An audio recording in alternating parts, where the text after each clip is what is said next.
স্বাগত ডিবিসি সংবাদে। আপনাদের সাথে আছি সুরভি আলম তরুণ। বাংলাদেশে ইসলামী চরমপন্থা আসবে না, স্পষ্ট জানিয়ে দিলেন অন্তর্বর্তী সরকারের প্রধান উপদেষ্টা ডক্টর মোহাম্মদ ইউনূস।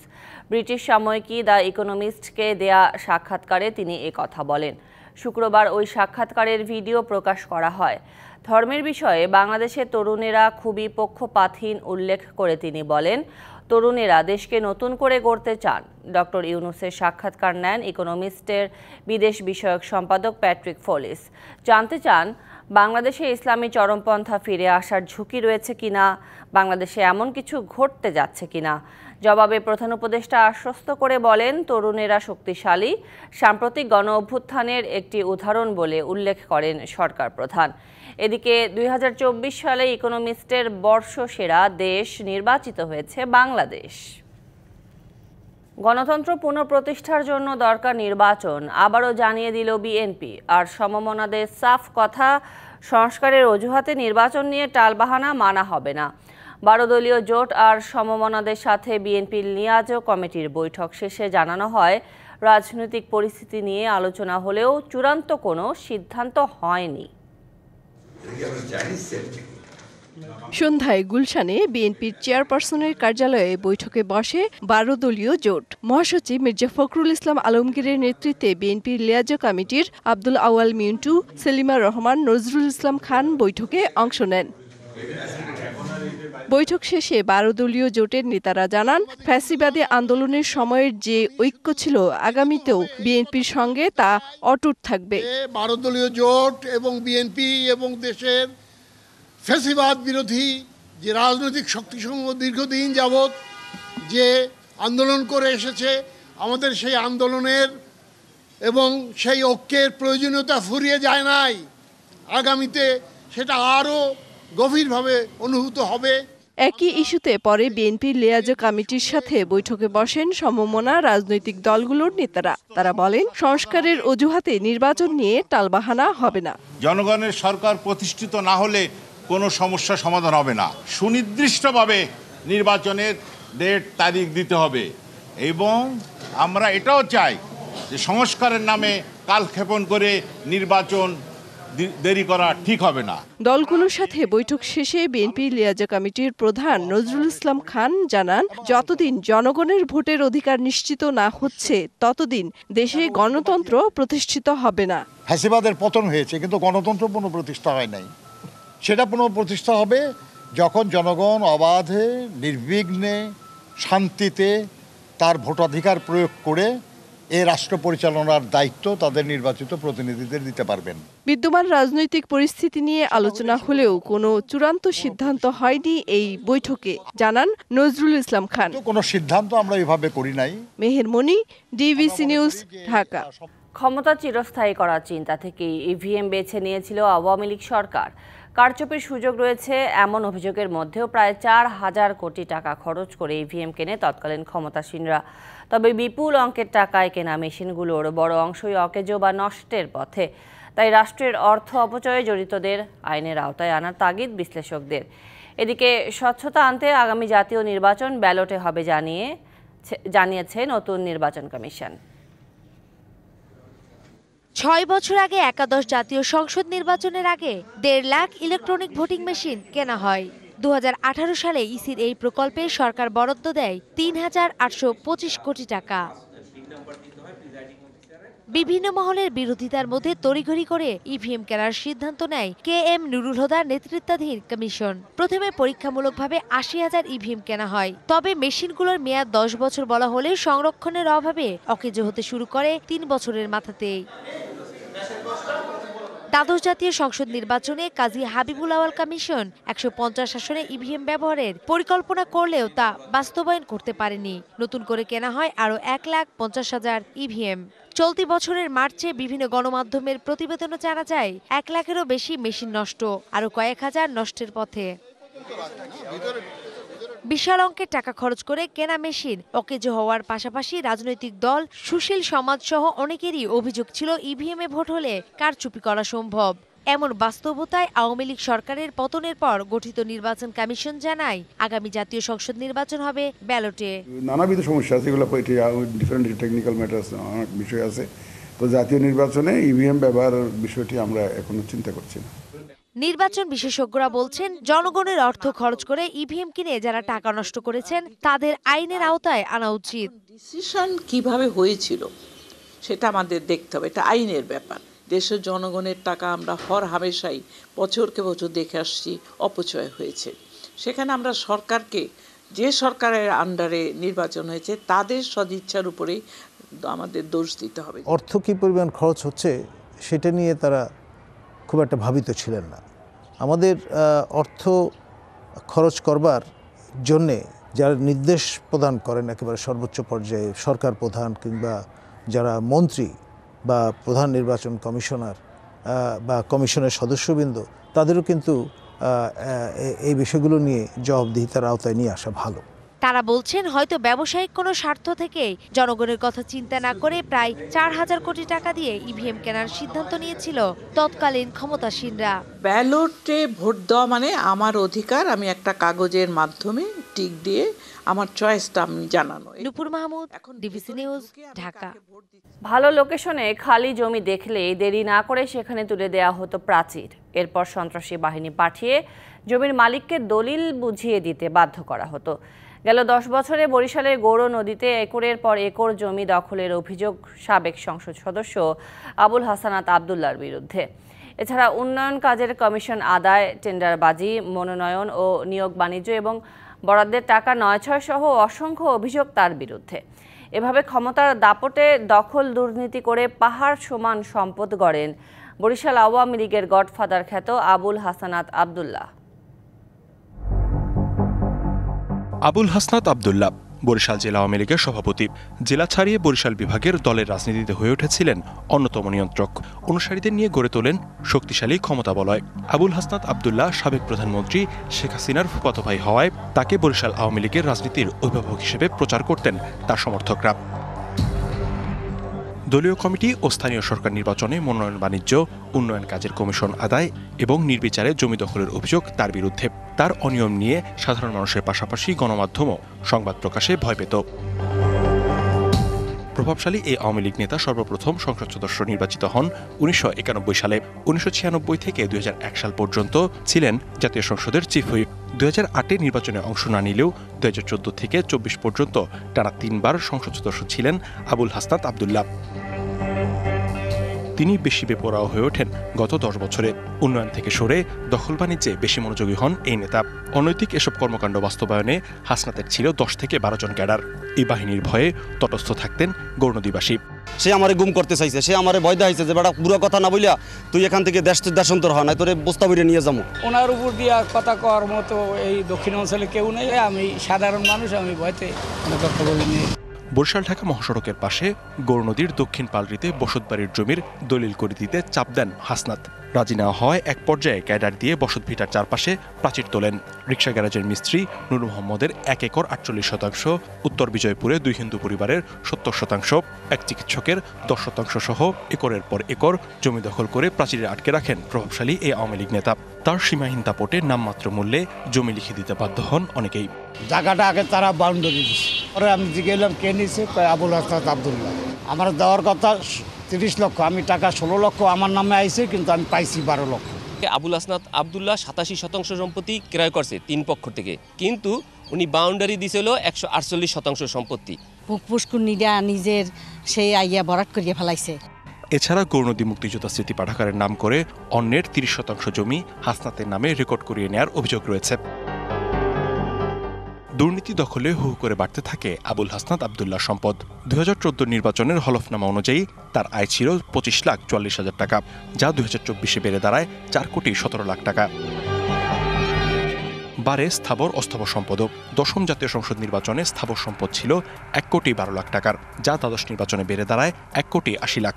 একইভাবে অস্থাবর সম্পদ 10 বছরে 1,44,00,000 থেকে বেড়ে হয় 33,05,00,000 টাকা। হলফনামা অনুযায়ী 10 বছরে আবুল হাসনাত আবদুল্লার সম্পদ বেড়েছে কয়েক গুণ, যদিও প্রকৃত সম্পদের পরিমাণ আরও অনেক গুণ বেশি বলছেন সংশ্লিষ্টরা। নির্বাচন কমিশন এবং দুদকের একটি টিম নিয়ে এটা তদন্ত করা উচিত, এবং তদন্ত করে কোথা তার প্রকৃত আয়ের উৎসটা কী এবং আয়ের যে বিবরণীটা এটা কতটুকু যৌক্তিক, এগুলি কিন্তু দেওয়া উচিত। কারণ একজন সংসদ সদস্য যিনি নির্বাচিত হবেন তিনি যদি তার ওই জায়গাটায় যদি স্বচ্ছতা এবং জবাবদিহিতা না থাকে তাহলে নির্বাচিত হওয়ার পরে জনগণের জন্য উনি কী করতে পারবেন? এসব অপকর্মের দায়ে আবুল হাসনাত আব্দুল্লাহ সুষ্ঠু বিচার দাবি টিআইবির। যারা এই ধরনের অপরাধ করে, জমি দখল করে, জনগণের ক্ষতি করে, তাদের শাস্তির আওতায় আনতে হবে। 5ই আগস্ট আওয়ামী লীগ সরকারের পতনের পর থেকেই আত্মগোপনে এই প্রভাবশালী নেতা ক্ষমতার দাপটে যারা দখল বাণিজ্য চালিয়েছে, জনগণের টাকা যারা আত্মসাৎ করেছে, তাদের দ্রুত আইনের আওতায় আনার দাবি বরিশাল 1 আসনের বাসিন্দাদের। DBC news desk. জুলাই আন্দোলনে ছাত্র জনতার উপর কেবল পুলিশ একা গুলি চালায়নি, বরং নির্মম সে ঘটনায় দেশের সবগুলো বাহিনীরও দায় রয়েছে বলে মনে করেন বিশিষ্টজনেরা। আর এজন্য রাজনৈতিক সমঝোতা ছাড়া কেবল পুলিশ কমিশন গঠন করে পরিস্থিতি বদলাবে না বলেও মত তাদের। বাহিনীর গঠন, কর্মকর্তাদের পদোন্নতি সহ সার্বিক বিষয় ঢেলে সাজানোর পরামর্শ দিয়েছেন তারা। শেখ হাসিনার নির্দেশে জুলাই গণঅভ্যুত্থানে ছাত্র জনতার উপর নির্মমভাবে গুলি চালায় পুলিশ। সেই ঘটনার ক্ষোভ এখনো মানুষের মনে তরতাজা। পুলিশের এমন আচরণ নিয়ে প্রশ্ন উঠেছে বাহিনীর নীতিনৈতিকতা নিয়ে। শনিবার সকালে রাজধানীর সিরডাপ মিলনায়তনে আয়োজিত এক আলোচনা সভায় বক্তারা প্রশ্ন তোলেন, সরকার চাইলেই কি পুলিশ নিরীহ জনগণের উপর নির্যাতন চালাতে পারে? বর্তমানে ল এনফোর্সিং এজেন্সি পুলিশের থানাতে ব্যাপক বাণিজ্যের অভিযোগ আমরা পাচ্ছি। আমাদের দেশের আইন শৃঙ্খলা বাহিনীকে আমরা অন্য দেশ কর্তৃক একটা নাটকের স্ক্রিপ্ট মঞ্চায়ন করার জন্য ব্যবহার করে আমাদের দেশের ইমেজকে আমরা ক্ষুণ্ণ করছি। জনসেবায় পুলিশের ব্যবহার নিশ্চিত করতে হবে, আর এজন্য এই বাহিনী যেন কোনোভাবেই রাজনৈতিক স্বার্থ হাসিলের অস্ত্র না হয় তা নিশ্চিত করা জরুরি। এবং এটা যেটা সেবা, এই বিষয়টি নির্বাহী বিভাগে বা রাজনৈতিক দলের মধ্যে প্রথমে প্রতিষ্ঠা করা দরকার। ক্ষমতা থাকতে পারে আপনার, কিন্তু তার চেয়ে বড় ক্ষমতা আপনার বিবেকের সাহস। বিশিষ্টজনরা বলেন, কেবল পুলিশ বাহিনী সংস্কার করলেই সমস্যার সমাধান হবে না, বরং এজন্য সামগ্রিক নিরাপত্তা ব্যবস্থা ঢেলে সাজাতে হবে। আমাদেরকে আপনারা আর স্বৈরাচার হতে দিয়েন না, এটা আমি জনগণকে বলবো। বক্তারা আরও বলেন, কোনো বাহিনী বিলুপ্ত করা ঠিক হবে না, বরং তাদের মধ্যে ক্ষমতা ও দায়িত্বের ভারসাম্য নিশ্চিত করা বেশি জরুরি। যে পুলিশ সদস্যরা আত্মসমর্পণ করতে চেয়েছিলেন, যারা আত্মরক্ষার জন্য পালিয়ে গিয়েছিলেন, তাদেরকে কিন্তু হত্যা করা হয়েছে। ওয়েল ইকুইপড পুলিশকে না করা যায়, আর যদি রাজনৈতিকভাবে তাদের ব্যবহার থেকে বিরত না থাকা যায়, তাহলে আমাদের এই ধরনের ঘটনা আরও পুনরাবৃত্তি ঘটবে। জনগণের নিরাপত্তা নিশ্চিতে আইন শৃঙ্খলা বাহিনীর পাশাপাশি বিচার বিভাগকেও স্বাধীন রাখার তাগিদ দেন তারা। বক্তারা বলেন, পুলিশ বাহিনীর গুণগত পরিবর্তন কেবল কমিশন গঠন করেই আসবে না। আমাদের যে রেকর্ডসগুলো আছে সেটা পিরিয়ডিক আকারে ডিক্লাসিফাই করতে হবে, তাহলে পুলিশ তাদের কার্যক্রমের ব্যাপারে সাবধানে কাজ করবে। ভবিষ্যতে যেন পুলিশ বা অন্য কোনো বাহিনী জনগণের আকাঙ্ক্ষার বিপরীতে কাজ না করে, এমন কার্যকরী সংস্কারের উদ্যোগ নেয়ার তাগিদ দেন আলোচকরা। এজেন্ডা বাস্তবায়নের জন্য ব্যবহার করা হয়েছে। মাহফুজা বৃষ্টি, ডিবিসি নিউজ, ঢাকা। সারা দেশে লুট হওয়া ৮,০০০ অস্ত্রের মধ্যে ৬,০০০ অস্ত্র উদ্ধার করা হয়েছে বলে জানিয়েছেন আইজিপি বাহারুল আলম। বিকেলে সিলেটে এসএমপি হেডকোয়ার্টারের কনফারেন্স রুমে এক মতবিনিময় সভায় কথা জানান তিনি। এ সময় তিনি বলেন, গত ১৫ বছরে পুলিশকে রাজনৈতিকভাবে ব্যবহার করা হয়েছে। পুলিশের কর্মস্পৃহা ফিরিয়ে আনাই এখন বড় চ্যালেঞ্জ বলে মন্তব্য করেন তিনি। বলেন, দলীয় স্বার্থ উদ্ধারে পুলিশ বড় ধরনের অপরাধ করেছে, নিরপরাধ আসামিদের গ্রেপ্তার করা হবে না বলেও আশ্বস্ত করেন তিনি। হেন অন্যায় নাই আমরা করি নাই, আপনারা জানেন, আমরাও জানি, এবং এটার জন্য আমরা অবশ্যই অত্যন্ত দুঃখিত, অত্যন্ত লজ্জিত। এই ফোর্সকে আবার জাগিয়ে তোলা, এই জায়গাটায় আমি সবচেয়ে বড় চ্যালেঞ্জ ফেস করতেছি। পূর্বাচলে পুলিশের তল্লাশি চৌকিতে প্রাইভেট কারের ধাক্কায় বুয়েট শিক্ষার্থী মুহতাসিম মাসুদ নিহতের ঘটনায় ক্যাম্পাসে বিক্ষোভ ও মানববন্ধন করেছেন সাধারণ শিক্ষার্থীরা। এ সময় দোষীদের দ্রুত বিচার ও নিরাপদ সড়ক সহ ৫ দফা দাবি জানান তারা। এদিকে এ ঘটনায় গ্রেপ্তার প্রাইভেট কারের চালক সহ দুজনের শরীরে অ্যালকোহল ও গাঁজার উপস্থিতি পাওয়া গেছে বলে জানিয়েছে রূপগঞ্জ থানা পুলিশ। তাদের জিজ্ঞাসাবাদের জন্য রিমান্ডের আবেদন করা হয়েছে। বৃহস্পতিবার রাত ৩টার দিকে পূর্বাচল ৩০০ ফিটের নীলা মার্কেট এলাকায় পুলিশের তল্লাশি চৌকিতে একটি প্রাইভেট কার সজোরে ধাক্কা দেয়। এ সময় সেখানে দাঁড়ানো মোটরসাইকেল আরোহী বুয়েটের ৩ শিক্ষার্থী গুরুতর আহত হন। তাদের মধ্যে সিএসসি বিভাগের দ্বিতীয় বর্ষের শিক্ষার্থী মুহতাসিম মাসুদ ঘটনাস্থলেই মারা যান। তার দুই সহপাঠী মেহেদী হাসান খান ও অমিত সাহাকে দ্রুত হাসপাতালে ভর্তি করা হয়। রূপগঞ্জ থানার ভারপ্রাপ্ত কর্মকর্তা লিয়াকত আলী জানান, এই ঘটনায় গ্রেপ্তার প্রাইভেট কারের চালক সহ দুজনের শরীরে অ্যালকোহল ও গাঁজার উপস্থিতি পাওয়া গেছে। ওর শরীরে পাওয়া গেছে আপনার মদ এবং গাঁজা। 3 জনের বিরুদ্ধে একটা নিয়মিত মামলা হয়েছে সড়ক পরিবহন আইনে এবং তাদেরকে ডোপ টেস্ট করা হয়েছে। ডোপ টেস্টের রেজাল্টও পজিটিভ আসছে এবং তাদের ওই গাড়িতে তল্লাশি করে আমরা এক ক্যান অর্থাৎ একটা বিয়ারও পাওয়া গেছে। এই দুইটা মিলে তাদের বিরুদ্ধে আরেকটা নিয়মিত মামলার প্রস্তুতি চলতেছে, সেটা পুলিশ বাদী হয়ে মামলা করবে। ওই 3 জনকে আসামি করে করা হবে। প্রাইভেট কারের চালক মুবিন আল মামুন সাবেক একজন সেনা কর্মকর্তার সন্তান। এই ঘটনার পর থেকে সোচ্চার বুয়েটের শিক্ষার্থীরা। শনিবারও বুয়েট শহীদ মিনারের সামনে শিক্ষার্থীরা অবস্থান কর্মসূচি পালন করে। পরে সংবাদ সম্মেলন করে তারা। জানায়, হত্যাকাণ্ডের বিচার ছাড়াও আহতদের চিকিৎসার ব্যয় বহন, নিহত মাসুদের পরিবারকে ক্ষতিপূরণ দিতে হবে বিবাদী পক্ষকে। পেছন থেকে একটি প্রাইভেট কার বেপরোয়া গতিতে এসে স্থির অবস্থায় থাকা মোটরসাইকেল সহ 3 জনকে আঘাত করে। এর ফলে তারা 3 জন সড়কের বিভিন্ন জায়গায় ছিটকে পড়ে। এটি কোনো দুর্ঘটনা নয়, বরং চালক নেশাগ্রস্ত অবস্থায় বেপরোয়াভাবে গাড়ি চালিয়ে আমাদের একজন সহপাঠীকে নির্মমভাবে হত্যা করে এবং 2 জনকে গুরুতর আহত করে। আমরা এই হত্যাকাণ্ডের দৃষ্টান্তমূলক শাস্তি দাবি করছি। সড়কে নিরাপত্তা নিশ্চিত ও তদন্তে বাধা প্রদানের চেষ্টা করলে তার বিরুদ্ধে আইনানুগ ব্যবস্থার দাবিও তাদের। Farhaduzzaman, DBC news, Dhaka.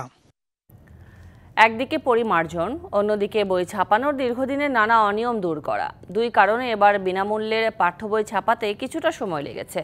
এমন তথ্য জানিয়ে শিক্ষা উপদেষ্টা ডক্টর ওয়াহিদ উদ্দিন মাহমুদ শঙ্কার কথা বলছেন যথাযথ মানসম্মত বই পাওয়া নিয়ে। তবে সর্বোচ্চ মান রক্ষা করে জানুয়ারির শুরুতেই বেশিরভাগ বই দেওয়ার চেষ্টার কথা বলছে এনসিটিবি। আর তড়িঘড়ি করে বই দেওয়ার চেয়ে মানসম্মত বই দেওয়ার পক্ষে মত শিক্ষা গবেষকদের। ডিসেম্বর শেষ হতে আর কয়েকদিন বাকি। এখনও প্রাথমিকের সব বই ছাপার কাজ শেষ হয়নি। এরই মধ্যে শুরু হয়েছে মাধ্যমিকের বই ছাপানো। অভ্যুত্থানে সরকার পতনের পর বিতর্কিত কারিকুলাম বাতিল করে পাঠ্য বইয়ে পরিমার্জন করে সরকার। সেই সাথে ছিল বই ছাপানো নিয়ে কিছু জটিলতাও। এসব কাজ শেষ করে এবার প্রেসে বই ছাপানোর কাজ শুরু করতেই দেরি হয়।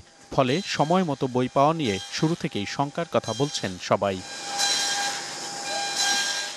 শিক্ষা উপদেষ্টা বলছেন, পরিমার্জন এবং অনিয়ম দূর করে বই ছাপাতে এবার লেগেছে বেশি সময়। বহু ধরনের বাণিজ্য আছে, এই যে কারিকুলাম তৈরি করে বই পুস্তক প্রেসে দেওয়া, সেখানেও বহুদিন ধরে বহু ধরনের অনিয়ম হয়ে আসছে। এত কম সময়ের মধ্যে সেই অনিয়ম দূর করতে গেলে এখানে একদিকে হলো সময়ের অভাব, কারণ আগামী বছর পাঠ্যপুস্তক দিতে হবে, অন্যদিকে হলো অনিয়ম কমানো, যাতে মানসম্মত কাগজে বই পুস্তক তৈরি করা হয়, ছাপা হয়। এ দুটোর মধ্যে একটা ভারসাম্য রক্ষা করতে গিয়ে হয়তো কোনোটাই পুরোপুরি হবে না। জাতীয় শিক্ষাক্রম ও পাঠ্যপুস্তক বোর্ড এনসিটিবি বলছে, সব বই না হলেও জানুয়ারির শুরুতে প্রাথমিকের সব এবং মাধ্যমিকের নির্ধারিত কিছু বই হাতে পাবে শিক্ষার্থীরা।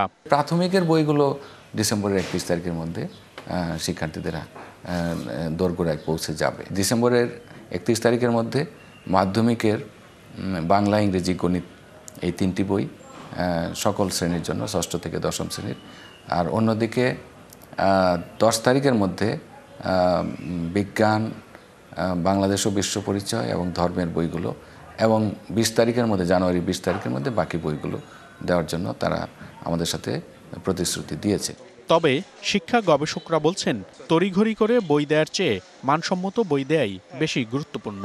আমাদের এখানে যেটা হয়, তাড়াহুড়া করে প্রধানমন্ত্রী 1 জানুয়ারি সবার হাতে বই তুলে দেবেন, সেদিকে নজর দিতে গিয়ে আমাদের পাঠ্যপুস্তকের গুণগত মান নিয়ে অনেক প্রশ্ন এবং ভুল ভ্রান্তিতে ভর্তি থাকে। সেই জিনিসগুলোর দিকে আগে নজর দেওয়া উচিত। কেন্দ্রীয়ভাবে বই উৎসব না হলেও শিক্ষা প্রতিষ্ঠানগুলোকে বছরের প্রথম দিন শিক্ষার্থীদের হাতে নতুন বই তুলে দিয়ে নিজেদের মতো করে আনন্দ উৎসব করার পরামর্শ সংশ্লিষ্টদের। মনিরুল সোহাগ, ডিবিসি নিউজ, ঢাকা। মূল্যস্ফীতি আগে 8 বা 9 আটকে রাখা হলেও এখন কোনো কারচুপি নেই বলেই মূল্যস্ফীতি বেশি দেখাচ্ছে বলে মন্তব্য করেছেন অর্থ উপদেষ্টা ডক্টর সালেহ উদ্দিন আহমেদ। মূল্যস্ফীতি বাড়ার কারণ হিসেবে তিনি বলেন, বিবিএসকে বলা হয়েছে তথ্য যা আছে তাই প্রকাশ যেন হয়, এখানে কারচুপির কোনো ব্যাপার নেই। আগে মূল্যস্ফীতি 8 বা 9 আটকে রাখা হতো বলেও তিনি মন্তব্য করেন। সকালে রাজধানীর সিরডাপ মিলনায়তনে ব্যাংকিং অ্যালমানাকের ষষ্ঠ সংস্করণের প্রকাশনা উৎসবে এসব বলেন তিনি। মূল্যস্ফীতি, জিডিপি নিয়ে তথ্য বিভ্রাটের পেছনে অনিচ্ছাকৃত কিছুটা ভুল রয়েছে, আবার নীতি নির্ধারকরাও তথ্য লুকানোর চেষ্টা করেন বলেও মন্তব্য করেন অর্থ উপদেষ্টা। জানান, আর্থিক প্রতিষ্ঠান ও পুঁজিবাজার সংস্কারে কাজ চলছে। পুঁজিবাজারে শেয়ারের দরপতনে রেগুলেটরদের দায় আছে বলেও মন্তব্য করেন অর্থ উপদেষ্টা। আর সামনের দিনগুলোতে আর্থিক শৃঙ্খলা ফেরানো, মূল্যস্ফীতি নিয়ন্ত্রণ ও অর্থনীতির চাকা বেগবান করা সহ বেশ কিছু চ্যালেঞ্জ তুলে ধরেন অর্থনীতিবিদ হোসেন জিল্লুর রহমান।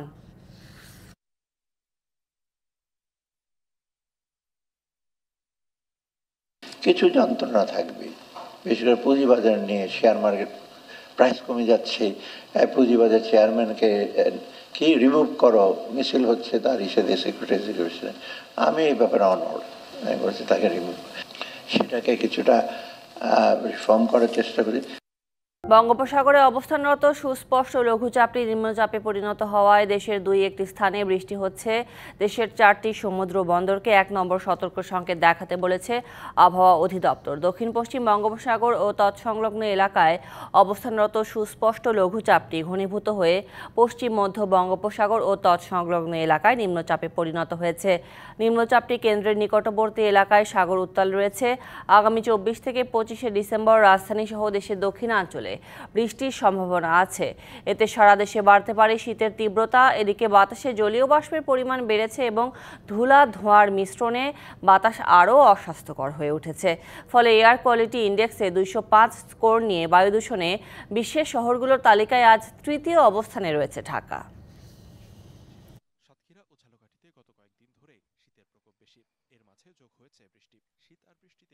সারা দেশে এখন আমাদের মিনিমাম টেম্পারেচার, যেটা আমরা শীতের যেটা ধরি, সেটা কিন্তু বাড়তির দিকে। এখন টেম্পারেচার যেটা কমার কথা সেটা না কমে যদি বাড়ে, মিনিমামটা যেটা আমাদের শীতের প্রকোপটা বাড়ায়, সেটা কিন্তু বাড়তির দিকে। কিন্তু আকাশ মেঘলা থাকার কারণে আমাদের দিনের আলোটা তেমন একটা আসছে না, এই জন্য অনুভূতিটা বেশি হচ্ছে শীতের। অবসরে না গেলে সাকিবের মতো তামিমকেও চ্যাম্পিয়ন্স ট্রফিতে পাওয়া যাবে। বোর্ড সভা শেষে এমনটাই জানিয়েছেন বিসিবি সভাপতি ফারুক আহমেদ। জানান, চ্যাম্পিয়ন্স ট্রফিতে শান্তর অধিনায়কত্ব নিয়ে সিদ্ধান্ত নতুন বছরে। অন্যদিকে নারীদের জন্য প্রথমবার উইনিং বোনাস চালুর সিদ্ধান্ত নেওয়া হয়েছে। আর এশিয়া কাপ জয়ী যুবাদের দেয়া হচ্ছে 3 লাখ টাকা করে। চ্যাম্পিয়ন্স ট্রফির বাকি আর মাত্র 2 মাস। সাকিব তামিম ইস্যুতে এখনও দোলাচলে বিসিবি। সাকিব আল হাসানের বিষয়টি ভিন্ন উল্লেখ করলেও তামিমের বিষয়টি বোর্ড সভাপতি ছেড়ে দিয়েছেন নির্বাচকদের হাতে। তবে দুজনই চ্যাম্পিয়ন্স ট্রফির দল নির্বাচনের জন্য অ্যাভেলেবল আছে বলছেন ফারুক। সাকিবের ইস্যুটা it's a totally different issue. এটাতে আসলে নতুন করে কিছু না। আপনি জানেন লাস্ট যে ওয়েস্ট ইন্ডিজে খেলেছি আমরা, ও যে মেন্টাল স্টেটই ছিল না, খেলার মতো যেতে পারে নাই। এখন সাকিব আসলে এখন বলবে যে কি বিপিএল খেলবে, ওর অবস্থাটা আসলে আমার থেকে কিছু বলতে পারবো না, আমার কাছে কোনো আপডেট নাই সাকিবের ব্যাপারে। তামিমেরটা আসলে আপনার চিফ সিলেক্টর যেই কথা বলেছেন, এখনো কোনো পলিসি নাই। যদি কোনো প্লেয়ার রিটায়ার না করে থাকে আর যদি সিলেক্টররা মনে করে তাকে টিমে দরকার, তখন ওই সিলেকশন কমিটি আসলে ওই প্লেয়ারের সাথে পার্টিকুলার প্লেয়ারের সাথে আলাপ করা দরকার। যদি কোনো প্লেয়ার রিটায়ার না করে থাকে, he is definitely available for selection. ডিসেম্বরে শেষ হচ্ছে 3 ফরম্যাটে নাজমুল শান্তর অধিনায়কত্বের টাইমলাইন। তাই তো প্রশ্ন উঠেছে চ্যাম্পিয়ন্স ট্রফিতে কার নেতৃত্বে খেলতে যাবে টাইগাররা। সূত্রের খবর, শান্তর অধিনায়কত্বে খেলতে যাবে বাংলাদেশ। তবে বিসিবি সভাপতি জানিয়েছেন সিদ্ধান্ত আসবে নতুন বছরে। আপনি শেষ হয়ে যাচ্ছে কবে বললেন? হ্যাঁ, তারপরে ডিসেম্বরের পরে আমরা ডিসিশন নিব আর কি। এছাড়াও বিসিবির জরুরি বৈঠকে আলোচনা হয়েছে বিপিএল, অনূর্ধ্ব 19 এশিয়া কাপ জয়ী প্রত্যেক ক্রিকেটারকে 3 লাখ টাকা করে পুরস্কার। চলছে স্ট্যান্ডিং কমিটি নিয়ে কাজ। নারী ক্রিকেটারদের নিয়েও এসেছে সিদ্ধান্ত। মেয়েদেরও উইনিং বোনাস চালু করেছি, এটা নতুন জিনিস। Mamunur Rashid, DBC news, Dhaka. পর্দা নামল ইওনিক্স সানরাইজ জুনিয়র ও সিনিয়র আন্তর্জাতিক ব্যাডমিন্টন টুর্নামেন্টের। ঢাকায় আয়োজিত আসরে পুরুষ এককে কানাডার জিয়া ওডংকে হারিয়ে চ্যাম্পিয়ন হয়েছেন শ্রীলঙ্কার বীরেন নাতাসিংহে। ফাইনালে জিয়া ওডংকে 21-12 ও 21-17 গেমে হারিয়েছেন বীরেন নাতাসিংহে। পুরুষদের দ্বৈত ইভেন্টে ইন্দোনেশিয়াকে হারিয়ে শিরোপা জিতেছে মালয়েশিয়া। 17-21 গেমে প্রথম সেট হারলেও 21-15 ও 21-17 গেমে পরপর 2 সেট জিতে শিরোপা জয়ের উল্লাসে মাতে মালয়েশিয়া। নারী এককে চ্যাম্পিয়ন হয়েছে ইউক্রেন। থাইল্যান্ডের লালিনরাত চাইনওয়ানকে সরাসরি 21-19 ও 21-19 সেটে হারিয়ে দেশকে শিরোপা এনে দেন ইউক্রেনিয়ান শাটলার পলিনা। নারী এককে না পারলেও নারীদের দ্বৈত ইভেন্টে শিরোপা ঘরে তুলেছে থাইল্যান্ড, আর মিক্সড ডাবলের শিরোপা জিতেছে ইন্দোনেশিয়া। সংবাদ এই ছিল এখনকার মতো। ডিবিসি নিউজের সংবাদগুলো পড়তে ভিজিট করুন dbcnews.tv আর ভিজিট করুন ডিবিসি নিউজের ফেসবুক পেজ এবং ইউটিউব চ্যানেল। সঙ্গেই থাকুন।